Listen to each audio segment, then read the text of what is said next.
कर्नाटका के दावणगेरे का by election announce हो चुका है। 9 अप्रैल को वोटिंग होने वाली है और 4 मई को इसका रिजल्ट अनाउंस होने वाला है। दावणगेरे की आवाम से मेरा ये सवाल है कि आप किस तरीके के आदमी को अपना एमएलए देखना चाहते हैं। आपसे आपके वोट लेकर आप ही को धोखा देने वाले आदमी को आप अपना एमएलए बनाना चाहते हैं, या आपके वोट लेने के बाद आपके साथ शाना बशाना खड़े होकर आपकी हर एक आफत में, हर एक परेशानी में मिल्लत का दर्द रखकर काम करने वाले आदमी को आप अपना एमएलए बनाना चाहते हैं। आज आपको फिर से एक बार फैसला करने का मौका मिला है, तो सोच समझकर आपको फैसला करना चाहिए। देखिए, डॉक्टर बाबा साहेब अम्बेडकर ने आज से 70-80 साल पहले जब कॉन्स्टिट्यूशन लिखा था, तो उन्होंने देश के दलितों की जो हालत थी उस वक्त देखकर उन्हें कुछ स्पेशल प्रोविजंस दिए थे।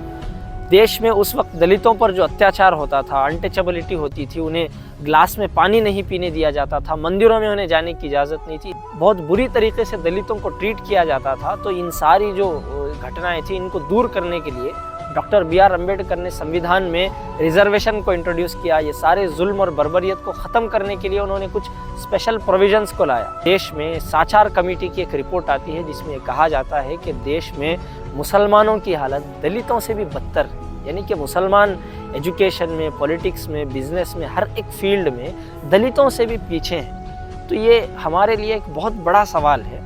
आज अगर हम इन सारी चीज़ों पर गौर फिक्र करें, मुसलमानों के बैकवर्ड होने की सबसे बड़ी वजह को तलाश करें, तो इसमें सबसे बड़ी वजह हमारे पॉलिटिकल रिप्रेजेंटेशन ना होना है। यानी कि हमारी कम्युनिटी में पॉलिटिकल मैच्योरिटी को हमें डेवलप करना चाहिए। आज आप देखिए, किसी भी कम्युनिटी का, चाहे वो लिंगायत कम्युनिटी हो, वक्कलिगा कम्युनिटी हो या कुरुबा कम्युनिटी हो, कोई भी कम्युनिटी का कोई भी मसला आता है, तो लिंगायत कम्युनिटी के लीडर्स चाहे अलग अलग पार्टी से ताल्लुक़ रखने वाले क्यों ना हो, लेकिन जैसे ही उनकी कम्युनिटी का मसला आता है तो वो एक स्टेज पर जमा हो जाते हैं। वक्कलिगा कम्युनिटी का कोई मसला आता है तो वो लीडर्स एक स्टेज पर जमा हो जाते हैं। कुरुबा कम्युनिटी का कोई मसला आता है तो उनके जो अलग अलग पार्टी के लीडर्स हैं वो एक जगह जमा होकर अपने कौम के लिए आवाज़ उठाते हैं। तो आज मुसलमानों को सोचना चाहिए, इतना एक बहुत बड़ा वोट बैंक हमारा कर्नाटका में है, तो हम एक डिसीजन मेकिंग फैक्टर मुसलमान कर्नाटका में, इंडिया में रखते हैं, तो हम क्या नहीं कर सकते हैं। असल में हमारा प्रॉब्लम यह है कि हमें जब भी लीडरशिप चुनने का मौका मिलता है तो हम सही लोगों को नहीं चुनते हैं। यही हमारा सबसे बड़ा प्रॉब्लम है। आज कौम को मुत्तहिद होकर फैसला करना है कि जो लोग हमारे लिए लाठी खाते हैं, जेल जाते हैं, आवाज़ उठाते हैं, ऐसे लोगों को कम्युनिटी अगर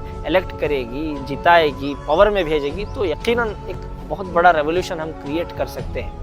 आज आप देखें, दलित कम्युनिटी के एक नेता हैं जिग्नेश मेवानी, उन्होंने दलित प्रोटेस्ट को लीड किया था, एक बहुत बड़ा मूवमेंट चलाया, जिसके बाद उनकी कम्युनिटी ने उन्हें रिटर्न में एमएलए बनाकर विधानसभा को भेजा।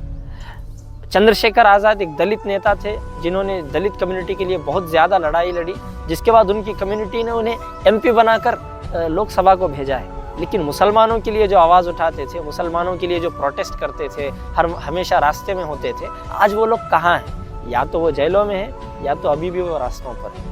आज हमें फैसला करना है, ऐसे लोगों को हमें विधानसभा और लोकसभा को भेजना चाहिए।